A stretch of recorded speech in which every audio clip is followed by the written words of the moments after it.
ನಾನಿವತ್ತು after a very long time ಕಾಲೇಜಲ್ಲಿ exam ಬರೆಯೋದಕ್ಕೆ ಹೋಗಿದ್ದೆ.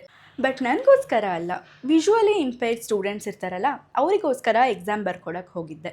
ಫಸ್ಟ್ ಪಿ ಯು ಎಕ್ಸಾಮ್ಸ್ ನಡೀತಾ ಇತ್ತು. ಅವ್ರಿಗೆ ಬರೆಯೋದಕ್ಕಾಗಲ್ಲ ಅಲ್ವಾ, ಸೊ ಅವರು ಕ್ವೆಶನ್ಸ್ನ ನಾವು ಅವ್ರಿಗೆ ಓದಿ ಹೇಳಿದ್ರೆ ಅವ್ರ ಆನ್ಸರ್ಸ್ನ ಬಾಯಲ್ಲಿ ಹೇಳ್ತಾರೆ, ಅದನ್ನು ನಾವು ಬರ್ಕೊಡ್ಬೇಕು. ತುಂಬಾ ಖುಷಿ ಆಯಿತು ಈ ಕೆಲಸ ಮಾಡಿ. ಅಲ್ಲಿಂದ ಮನೆಗೆ ಬರೋ ಅಷ್ಟೊತ್ತಿಗೆ ನನ್ನ ಹಸ್ಬೆಂಡ್ ಸಿಂಕಲ್ಲಿರೋ ಪಾತ್ರೆ ಎಲ್ಲ ತೊಳೆದು ನನಗೊಂದು ಸ್ವೀಟ್ ಸರ್ಪ್ರೈಸ್ನ ಕೊಟ್ಟಿದ್ರು. ಅವಾಗ ಈ ಥರ ಸರ್ಪ್ರೈಸ್ ಕೊಡ್ತಾ ಇದ್ದರೆ ನನಗೂ ಖುಷಿ ಆಗುತ್ತೆ. ಮನೆಗೆ ಬರೋ ಅಷ್ಟೊತ್ತಿಗೆ ಆಲ್ಮೋಸ್ಟ್ 1:30 ಆಗೋಗಿತ್ತು. ಸೊ ಬೇಗ ಏನಾದರೂ ಅಡುಗೆ ಮಾಡಬೇಕು ಅಂತ ಪೊಟ್ಯಾಟೊ ರೈಸ್ ಮಾಡೋಣ ಅಂತ ಅಂದ್ಕೊಂಡೆ. ಆ್ಯಕ್ಚುಲಿ ಸುಮಾರು ದಿನದಿಂದ ಅನ್ಕೋತಿದ್ದೆ ಇದನ್ನು ಮಾಡಬೇಕು ಅಂತ. ನನ್ನ ಹಸ್ಬೆಂಡು ಹೇಳ್ತಾನೆ ಇದ್ದ ಮಾಡು ಅಂತ. ಅವನಿಗೆ ತುಂಬ ಇಷ್ಟ, ನನಗೂ ಆ್ಯಕ್ಚುಲಿ ತುಂಬಾ ಇಷ್ಟ ಆ್ಯಂಡ್ ತುಂಬ ಈಸಿ ಕೂಡ ಮಾಡೋದು. ಸೊ ಹಾಗಾಗಿ ಇವತ್ತು ಅದನ್ನೇ ಮಾಡೋಣ ಅಂತ ಡಿಸೈಡ್ ಮಾಡಿ ಪೊಟ್ಯಾಟೊ ರೈಸ್ ಮಾಡ್ತಾಯಿದ್ದೀನಿ.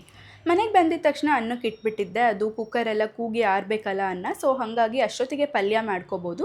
ಪಲ್ಯ ಆಗೋ ಅಷ್ಟೊತ್ತಿಗೆ ಅನ್ನ ಎಲ್ಲ ಆಗಿರುತ್ತೆ ಅಂತ ಹೇಳಿ ಅನ್ನಕ್ಕೆ ಇಟ್ಟಿದ್ದೆ. ಅನ್ನ ರೆಡಿ ಆಗಿದೆ, ಅದನ್ನು ಸ್ವಲ್ಪ ಆರಕ್ಕೆ ಹಾಕ್ಕೊಂಡೆ. ಅದು ಒಂದು ಸ್ವಲ್ಪ ಕೂಲ್ ಆದಮೇಲೆ ಫ್ರೈ ಮಾಡ್ಕೊಂಡಿದ್ದು ಪೊಟ್ಯಾಟೋನ ಅದಕ್ಕೆ ಹಾಕಿ ಚೆನ್ನಾಗಿ ಕಲಿಸ್ಕೊಂಡ್ರೆ ಈಸಿ ಸೂಪರ್ ಟೇಸ್ಟಿಯಾಗಿರುವಂತಹ ಪೊಟ್ಯಾಟೊ ರೈಸ್ ರೆಡಿ ಆಗುತ್ತೆ. ನಿಮಗೆ ರೆಸಿಪಿ ಬೇಕು ಅಂದರೆ ಕಾಮೆಂಟ್ ಮಾಡಿ. See you tomorrow.